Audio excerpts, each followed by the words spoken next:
መድብል ከልቡ ተደሰተ።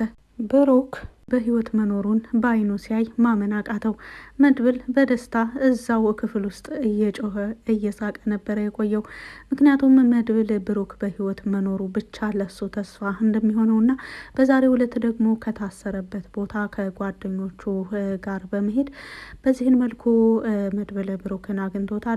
ለመሆኑ መድብል ከዚህ ቦታ እንዴት ነው ሊወጣ የቻለው? እንደዚሁም ጓደኞቹስ ምን ሆኑ የሚለውን አብሬ ይዤላችሁ ነው የመጣሁት። ሰላም ሰላም፣ ውድና የተከበራችሁ የዜድ ሀበሻ ቤተሰቦች ለቻናሉ አዲስ ከሆናችሁ ሰብስክራይብ በማድረግ እንደዚሁም ቪዲዮውን በላይክ መጀመር አትርሱ። ምሳሌ ድራማ ቀጣይ ፓርቲ ይዤላችሁ መጥቻለሁኝ። እስከ መጨረሻው ድረስ አብራችሁ ለመቆየት ሞክሩ። ቪዲዮውን በመሀል አስገባላችኋለሁ። እንደዚህ እንደሚታየው እንግዲህ ብሩክና መድብል ተገናኝተዋል። እርግጥ ብሩክ በአሁን ላይ ነገሮችን መናገርም እያቃተው ነው ያለው። ነገር ግን መድብልን በትኩረት እያየው እንደዚሁም ደግሞ እጅን ወደ ኋላ ታስሮ አፉንም ጭምር ታስሮ ቢሆንም መድብል አሁን ላይ ወደ ክፍል የገባው ብቻውን እንደሆነና ከውጭ ደግሞ ጓደኞቹ እየተጠባበቁ እንደሆነ ነው። እንደሚታወቀው ካሌብ ከተማ ውስጥ የለም። ካሌብ ከተማ ውስጥ በማይኖርባቸውን ቀናቶች እየተጠቀሙ የመድብል ጓደኞች ብሩክን ነጻ ለማውጣት እየሞከሩ ነበረ የታየው ካሳለፍነው ፓርት ላይ።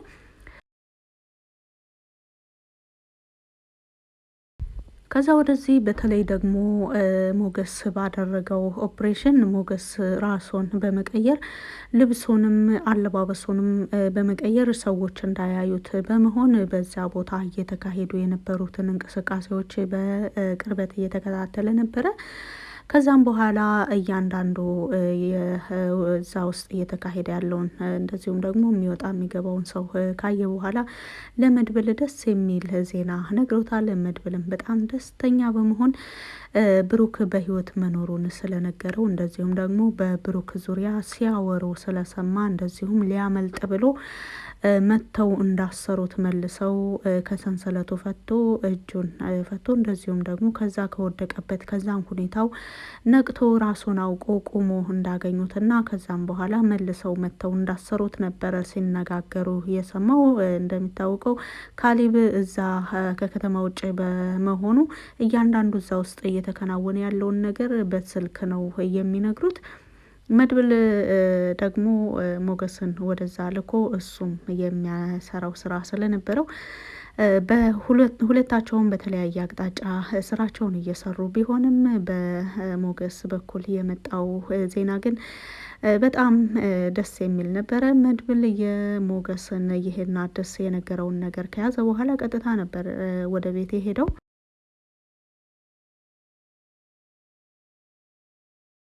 ምክንያቱም በቤት ውስጥ ያለውን ድባብ ለመቀየር ነው ወደ ቤት የሄደው። እንደዚሁም ደግሞ ብሩክ እርግጠኛ እዛ ውስጥ እዛ ካሳለፍነው ፓርት ላይ በሄዱበት ቦታ ብሩክን ለማየት አልቻሉም ነበረ። ጓደኛቸው ስለተመታ እሱን ይዘው ወደ ሆስፒታል በመሄድ እሱን ነበረ ሲንከባከቡ የነበሩት። ይሁን እንጂ አሁንም መልሰን ቼክ እናደርጋለን ብሎ ነበረ መድብል ባለው መሰረትም አሁን እነሱ ባደረጉት ጥረት ብሩክ እዛ ክፍል ውስጥ እዛ ግቢ ውስጥ መኖሩን እርግጠኛ ሆነው ከዛም በኋላ ነበረ እንዴት አድርገን ሄደን በማንኛው ወቅት ሄደን የትኛው ክፍል እንዳለ ማወቅ እንችል ይሆን በሚለው ዙሪያ ላይ ከጓደኛው ጋር እንደዚሁም ደግሞ ከሞገስ ጋር በመወያየት በዛሬው ዕለት ብሩክ ያለበት ቦታ ተገኝቶ በዚህን መልኩ መድብል ወደ ክፍል ገብቷል። መድብል ወደ ክፍል ሲገባ የመድብል ባልደረቦች ውጭ ላይ ያለውን ሁኔታ እያዩ ነበረ። እንደሚታወቀው ካሳለፍነው ፓርት ላይ ወደዛ ግቢ ውስጥ እንዲገቡና በየት አቅጣጫ እንዲገቡ የነገራቸው ሰው ደግሞ ካሌብ እውነታውን ስለደረሰበት ከስራ እንዲባረር ተደርጓል። ከስራ መባረር ብቻ ሳይሆን ቅጣትም እንዲወሰድበት እርምጃ እንዲወሰድበት ቢታዘዝም ይህንን ሰው ግን ለመሰወር የቻለው መድብል ነው ማለት ነው። ከዛ ቦታ እነሱን ወደዛ ቦታ እንደጋበዛቸው እንደዚሁም ካሌብን እንደካደው ከታወቀ የካሌብ እርምጃ ምን ሊሆን እንደሚችል መድብል ጠንቅቆ ስለሚያውቅ ለዛ ሰው ቀደም ብሎ ያዘጋጀው ቦታ ነበረ።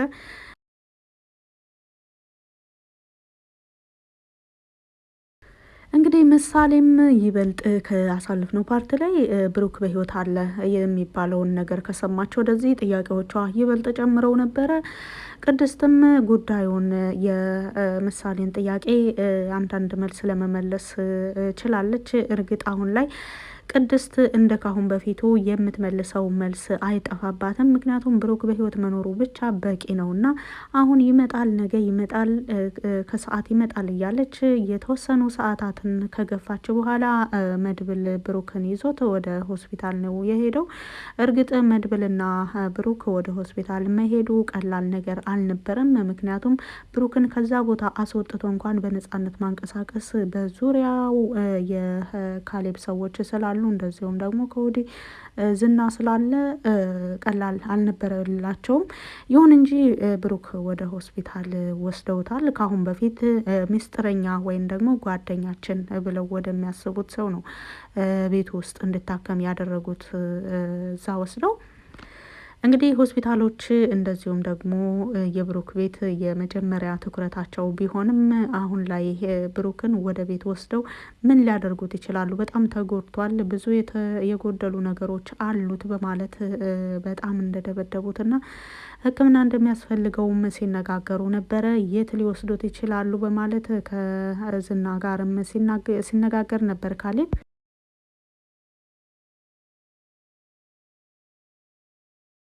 ዝናም በዚችው ባገኛት አጋጣሚ እኔ እኮ በፊትም ነግሬህ ነበር እርምጃ እንውሰድ ወይ እያልኩህ ነበር በማለት ከካሌብ ጋር ሲመላለስ ነበረ። ከመቼ ወዲህ ነው አንተ እንደዚህ ለመሆን እየበቃኸው? አንተ ለምንድን ነው እንደዚህ የምትለው? እኔ ያልኩህን ነገር ከማድረግ ውጭ ብዙ ጊዜ ተቃራኒ ሀሳብ አምጥተህ አታውቅም በማለት ካሌብም ከዝና ጋር ድምፁን ከፍ አድርጎ ሲናገረው ነበር። ከዚህ ላይ ያየነው ካሌብ ከዝና በስራ እንደዚሁም ደግሞ በሚሰሩት ስራ በስልጣን እንደሚበልጠው ነው። ዝናም ምንም ቢሆን ለመድብልና ለብሩክ ትልቅ ጥላቻ ቢኖረውም ወደ የብሩክ ወደ ቤት መመለስ በጣም አስደንግጦታል። ምክንያቱም በአሁን ላይ ሉላን ለራሱ ለማድረግ ከሞገስ ሉላን ለመቀማት ግዴታ ብሩክ ከተሰወረ በኋላ ብሩክ በነሱ እጅ ከሆነ በኋላ ብዙም ስጋት አልነበረውም። እንደገና መድብል መጣ። መድብልም ይሄን ሁሉ ስራ ከሰራ በኋላ ካሌብ አሁን ላይ ያለምንም ጥርጥር መድብል ላይ ትልቅ እርምጃ ይወስድልኛል፣ ያጠፋልኛል የሚል ምኞት ቢኖረውም ያ ሊሳካለት አልቻለም። ለዚህ ነበረ ዝና ተበሳጭቶ ለካሌብ በዚህን መልኩ እርምጃ ይወሰድ እያልኩህ ለምንድን ነው እስካሁን ድረስ ጊዜ የሰጣቸው? ይሄው ጭራሽ ሁለት ሆኑልን በማለት ነበረ። ሁለታቸው ብቻ አይደለም ሰዎቹ በጀርባ ብዙ ኃይል አላቸው። ሁለታቸው ብቻ በድፍረት እዛ ቦታ አይመጡም በማለትም ካሌብ በቅርብ ወደ ከተማ እንደሚመለስና እስከዛ ድረስ ግን ነገሮች እንደነበሩ እንዲቆዩ ታዟል።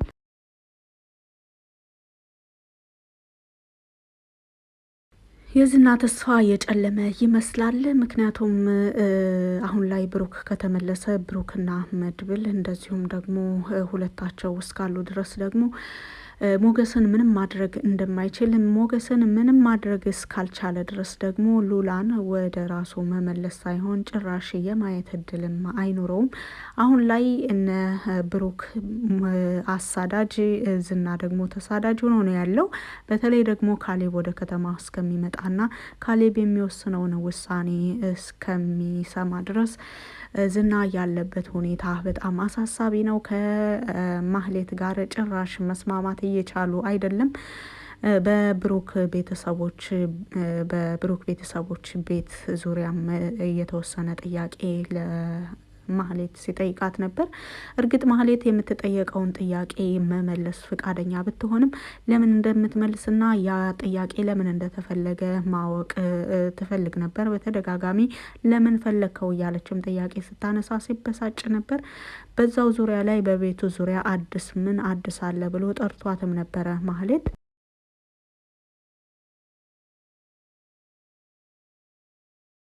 ካሳለፍነው ፓርት ላይ በቤቱ ዙሪያ አንዳንድ ጥያቄዎችን ከጠየቃት በኋላ ሌላውን ደግሞ አጣርታ እንድትነግረው ነበረ በዚህ ተስማምተው የተለያዩት። በአሁኑ ላይ ደግሞ ምን አጣራሽ? ምን ደረሽ? ምን ተፈጠረ? ምንድነው ብሎ ነበረ የአዲስ የሰማችውን ነገር የጠየቃት። በአሁኑም ላይ ማህሌት ምንም አዲስ ነገር የላትም። ካሳለፍነው ፓርት ላይ እንደተናገረችው የቤተሰቦቹ ቤት የምድር ቤት ነው። እንደዚሁም ደግሞ ይሄ እየኖረበት ያለው ቤት በምሳሌ እናት ስም ኦሬዲ በሷ የተሰራ እንደዚሁም በምሳሌ ስም የተቀመጠ በአሁኑ በውክልና ደግሞ በመድብል ውክልና እንደተቀመጠ ትነግረዋለች። ማህሌት የተናገረችው ነገር ሁሉ ከአሁን በፊት ዝና ያውቀው ስለነበረ እኔም አንቺን ሰው ብዬ ጭራሽ አሁንማ እየባሰብሽ ነው የመጣው። እውነት ለእኔ ነው የምትሰሪው ወይስ ለእነሱ ነው የምትሰሪው ብዬ እየተጠራጠርኩሽ ነው። ማህሌት የሆነ የደበቅሽ ነገር አለ። በዛ ላይ የኤፍራታን ጉዳይ ምን አደረግሽ በማለት መልሰው ጠይቋታል።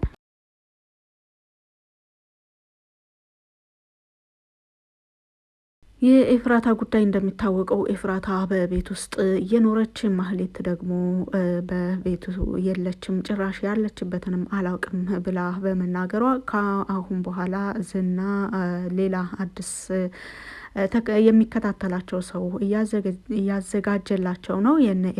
የኤፍራታን ቤት በቅርብ ርቀት ሆኖ የሚከታተል ማን ሲወጣ ማን ሲገባ እንደሚውልና እንደዚሁም ደግሞ ኤፍራታን ፎቶዋን በማሳየት ይህች ሰው በዚህ አካባቢ ትንቀሳቀሳለች አትንቀሳቀስም የሚለውን ጭምር ሁሉ ቀጥሮ አስቀምጦላት ነው ያለው። በአሁኑ ላይ ኤፍራታ መኖሯ ሲረጋገጥ ማህሌትን በእጁ የሚያጠፋት ራሱ ዝና ነው የሚሆነው። ስለዚህ ማህሌትና ዝና አልተስማሙም ማለት ደግሞ የዝና ውድቀት ይበልጥ ጨመረ እንደ ማለት ነው።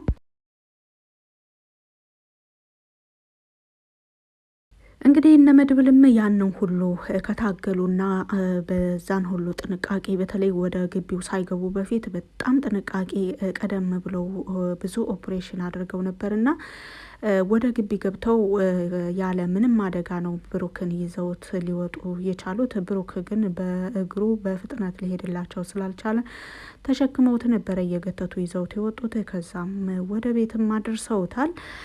እንግዲህ የምሳሌ ጥያቄዎችም አሁኑ ላይ ተፈተዋል። እንደዚሁም ደግሞ የብሩክ ሁኔታ በጣም አሳዛኝ ቢሆንም ብሩክ በህይወት በመመለሱ በጣም ደስተኛ ሆነው ቤተሰቡ በጣም ደስታውን እያከበረ ነበረ። የብሩክ መመለስ ሁላችንንም ደስ ብሎናል። በቪዲዮ ላይ ማንኛውንም አስተያየት በኮመንት ስር መጻፍ ትችላላችሁ። ስላዳመጣችሁ ከልብ አመሰግናለሁ። መልካም ጊዜ